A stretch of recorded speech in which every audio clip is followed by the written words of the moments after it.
కాంగ్రెస్ సంబంధించిన ఒక MP I think Bhuvanagiri MP ఆయన ఏమంటాడు అసలు ఈ 23 ఏళ్ళ కేసు ఉండడం వల్ల అసలు వాస్తవానికి అది ఎంటీ ల్యాండ్ 23 కోట్ల కేసు ఉండడం వల్ల అది అడవి అయింది.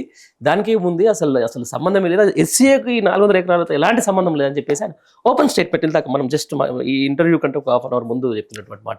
దీన్ని ఏమంటారు? ఆయన పార్లమెంట్ సభ్యుడు, ఆయన కొంచెం చదువుకొని సెన్స్తో మాట్లాడితే చూసే వాళ్ళకు కూడా కొంచెం నమ్మబుద్ధి అవుతుంది.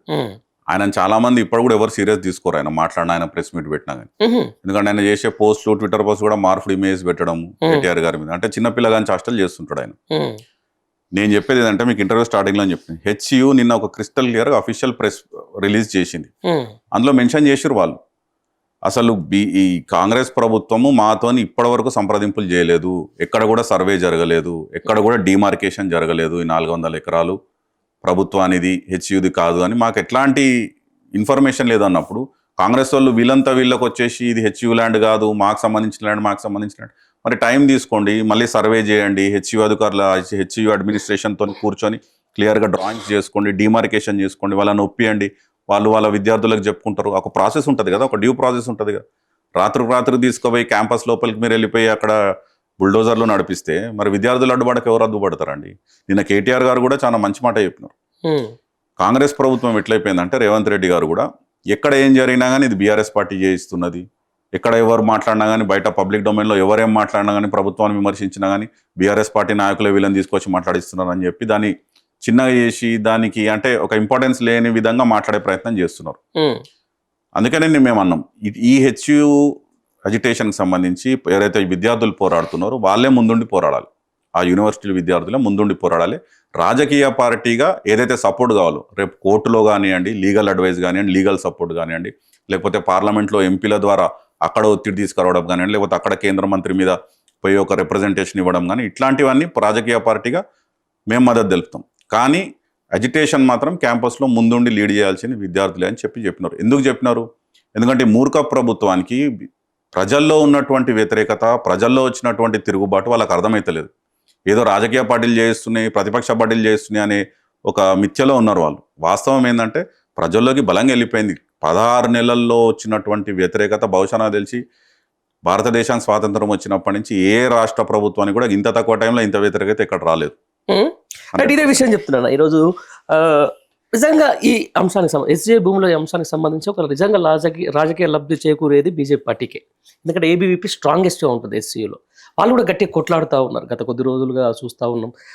కాంగ్రెస్ ప్రభుత్వానికి వ్యతిరేకంగా వాళ్ళు ఒక వినూత్నమైన కార్యక్రమాలు చేస్తూ ఉన్నారు, బుల్డోజర్ మాట్లాడుతూ ఉన్నారు. అవన్నీ చేస్తున్నప్పుడు కూడా కనీసం అరెస్ట్ అయితే ఈరోజు వాళ్ళని విడిపించడం కోసం కూడా బీజేపీ నుంచి నాయకులు రావట్లే, మళ్ళీ పోయి బీఆర్ఎస్ పార్టీ నాయకులు విడిపించారని చెప్పి నేను సోషల్ మీడియాలో చూస్తున్నా.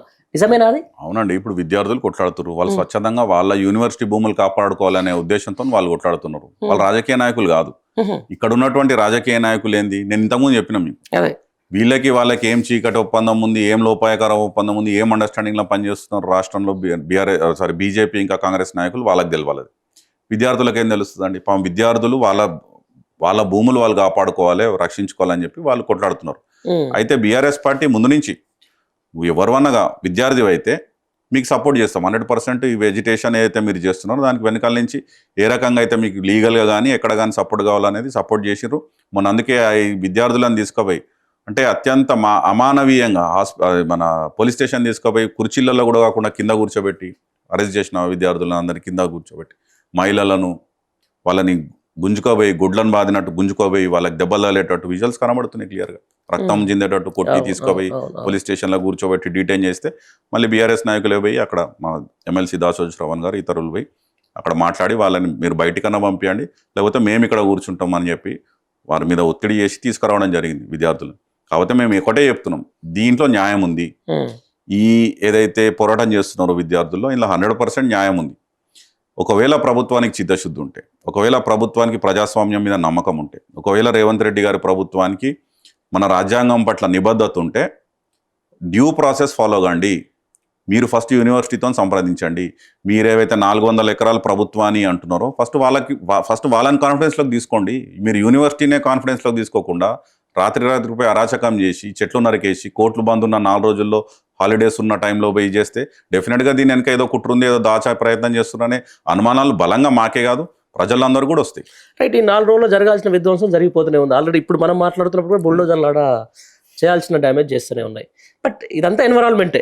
అంటే చాలా మంది గతంలో బీఆర్ఎస్ హయాంలో ఉన్నప్పుడు కూడా ఇట్లాంటి అడవులకు సంబంధించిన జంతు ప్రేమికులు అని చెప్పేసి, పక్షి ప్రేమికులు అని చెప్పేసి, సమాజ సేవకులు అని చెప్పేసి, లేకపోతే సామాజిక సేవకులు అని చెప్పేసి, మేధావులు అని చెప్పేసి, లేకపోతే ప్రకృతి ఆరాధకులు అని చెప్పేసి చాలా మందిని నేను చూసిన. ఎందుకంటే గతంలో మనం జర్నలిజంలో ఇలా కొత్తగా ఏం లేవు కాబట్టి ఈరోజు ఒక్కరు కూడా కనీసం ఈరోజు చికోటి ప్రవీణ్ ఆయన ఇప్పుడు జంతు ప్రేమికుడు అయిందంటే, సారీ పక్షి ప్రేమికుడు అయిందని చెప్పేసి నేను ఒక సమయం చూసిన. చికోటి ప్రవీణ్ తప్ప ఎవరికి ఏ ఒక మేధావి కనీసం కూడా అక్కడ అంత జరుగుతున్నప్పుడు అంత పోరాటం చేస్తూ ఉన్నారు. ఓవైపు ఏబీవీపీ చేస్తూ ఉంది, మరోవైపు పలు పార్టీలకు సంబంధించిన వాళ్ళు చేస్తూ ఉన్నారు, విద్యార్థులు శవయాత్రలు తీస్తూ ఉన్నారు, వాళ్ళని అరెస్ట్ చేస్తూ ఉన్నప్పుడు కనీసం ఒక్క మాట కూడా మాట్లాడుతున్నారు. దీన్ని ఎట్లా చూడొచ్చు విష్ణు గారు? అది మీరు అడిగిన ప్రశ్న నేనే మిమ్మల్ని అడగాలి. ఎక్కడ పోయినరు ఈ మేధావులు, ఎక్కడ పోయినరు ఈ సో కాల్డ్ నేచర్ లవర్స్, ఎక్కడ పోయినరు ఈ ఎన్విరాన్మెంటల్ లవర్స్?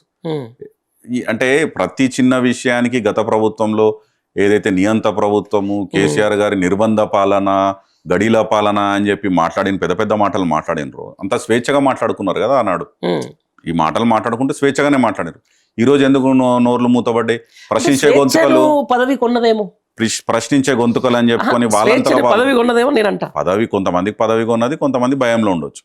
ఎందుకంటే రేవంత్ రెడ్డి ప్రభుత్వం కేవలం సోషల్ మీడియాలో మామూలు పోస్టులు పెట్టినా, ఎవరో పెట్టిన పోస్టుని అందులో ఏమీ బూతులు లేకపోయినా మామూలు పోస్ట్ ఈయన రీపోస్ట్ చేసినా కేసులు బుక్ చేస్తున్నారు.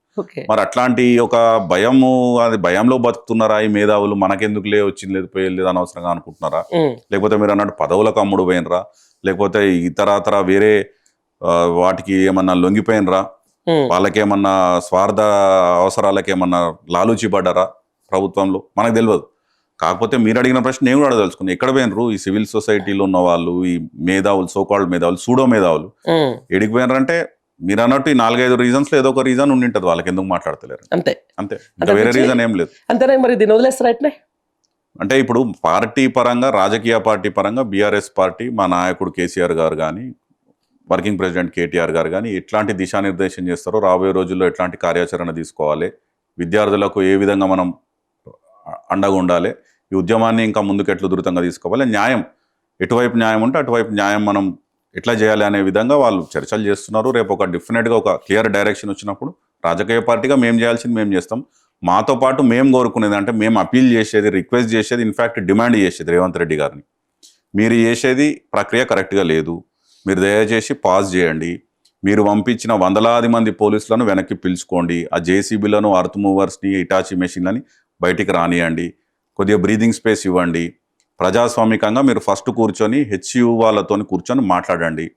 There is a process, due process that you need to follow. మీరు చేసే విధానం కరెక్ట్గా లేదు, మీరు చేసే విధానం చూస్తేనే జనాలకు అనుమానాలు ఉన్నాయి. గతంలో చెప్పినట్టు, ఇంతకుముందు చెప్పినట్టు డెఫినెట్గా ఇక్కడ ఏదో కుట్ర జరుగుతుంది, ఏదో దాచే ప్రయత్నం చేస్తున్నారు కాబట్టి ఈ హడావిడి కానీ, ఈ ఆతృత కానీ, ఈ తొందరపాటు చర్య కానీ ఇట్లాంటి విధంగా ముందుకు పోతున్నది అనేది 100% నాకే కాదు, మొత్తం తెలంగాణ కూడా ఈ రోజు ఇదే మాట్లాడుకుంటున్నారు. మొత్తం ఇదే హాట్ టాపిక్ ఉంది ఈ రోజు యావత్ తెలంగాణ. ఈ రోజు HCA, రేపు ఉస్మానియా యూనివర్సిటీకి పోవచ్చు, ఎల్లుండి కాకతీయ యూనివర్సిటీకి పోవచ్చు, ఆ తర్వాత మహాత్మా గాంధీ యూనివర్సిటీకి పోవచ్చు. ఈ రోజు నోరు లేవకపోతే, ఈ రోజు ప్రశ్నించడం ఇక్కడ లేకపోతే, ఎందుకంటే ఆల్రెడీ ఉస్మానియా యూనివర్సిటీలో వీళ్ళు సర్కులర్ ఇచ్చేసినారు కదా, ఎట్లాంటి ఎడ్యుకేషన్ కానీ, ఎట్లాంటి ధర్నాలు కానీ, ఎట్లాంటి నిరసన కార్యక్రమాలు కానీ తెలియడానికి వీల్లేదని చెప్పి ఆల్రెడీ యూనివర్సిటీకి గొంతులకే ప్రయత్నం చేసినారు. ఇప్పుడు HU మీద చేస్తున్నారు. తెలంగాణలో వచ్చిందే, తెలంగాణ ఏర్పడ్డదే ముందుండి నడిపించింది విద్యార్థి ఉద్యమం. నువ్వు అట్లాంటి విద్యార్థుల దగ్గరకు పోయి అనవసరంగా వాళ్ళతో గెలుక్కొని రేవంత్ రెడ్డికి, అంటే విద్యార్థులనే కాదు ప్రతి వర్గం ఈరోజు 16 నెలల్లో మేము మోసపోయినాము, అన్యాయం జరిగింది, తెలంగాణ ఏదైతే గ్రోత్ ట్రజెక్టరీలో ఏదైతే భారతదేశంలో అన్ని రాష్ట్రాలను తలదని నంబర్ 1 రాష్ట్రం ఉందో ఈరోజు అధోగతి పాలైంది, కింద పడిపోతుంది. ప్రతి సూచిక చెప్తుందండి, నేను చెప్పడం కాదు. ఎవ్రీ నంబర్, ఎవ్రీ మెట్రిక్, మీరు పర్ క్యాపిటా ఇన్కమ్లో మేము గల్లాలు ఎగరేసి చెప్పేటోళ్ళం గౌరవంగా. తెలంగాణ కొత్త ఏర్పడిన నాడు 1,20,000 రూపాయలు ఉంటే 3,50,000 తీసుకోపోయాడు కేసీఆర్ గారు. నంబర్ 1 రాష్ట్రంగా ఎదిగింది తెలంగాణ. ఈరోజు కిందికి పోయింది.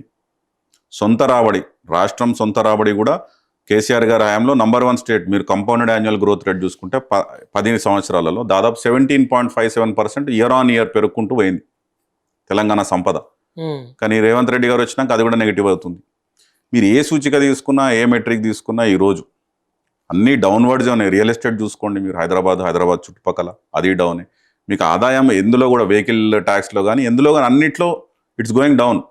కాబట్టి మేము చెప్పేది ఏంటిదంటే మీరు పరిపాలన మీద దృష్టి సారించి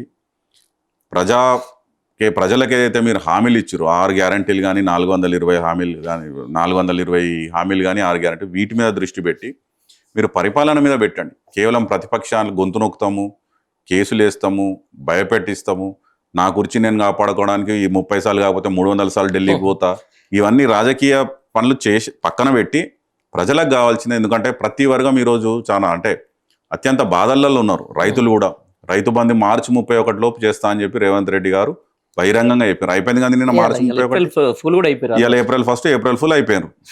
ఆయన ఓపెన్గా చెప్పిండు. March 31 అని డేట్ ఆయనే చెప్పిండు. 100 రోజుల్లో నెరవేరుతుంది ప్రతి గ్యారంటీ అని ఆయనే చెప్పిండు. December 9 నాడే సంతకం పెట్టేస్తారు, 2 లక్షల రుణమాఫీ అందరికి అయిపోతుంది, ఈ రోజు పోయి తెచ్చుకోండి అని చెప్పి మాట్లాడింది. ఈ డేట్లు పెట్టింది, ఈ 100 రోజులు అన్నది, March 31 అన్నది మేం కాదు కదా, రేవంత్ రెడ్డి గారు అన్నారు, కాంగ్రెస్ పార్టీ అన్నది. ఈరోజు మమ్మల్ని అంటే సంవత్సరం కాగానే మీరు దూకుతున్నారు, మీద పడుతున్నారు అంటే ఆ డేట్స్ కానీ, ఆ హామీలు కానీ, ఆ గ్యారంటీలు కానీ మేము ఇవ్వలేదు, వాళ్ళు ఇచ్చారు. కాబట్టి డెఫినెట్గా ప్రజల పక్షాన వాళ్ళని అడుగుతూనే ఉంటాం కదా.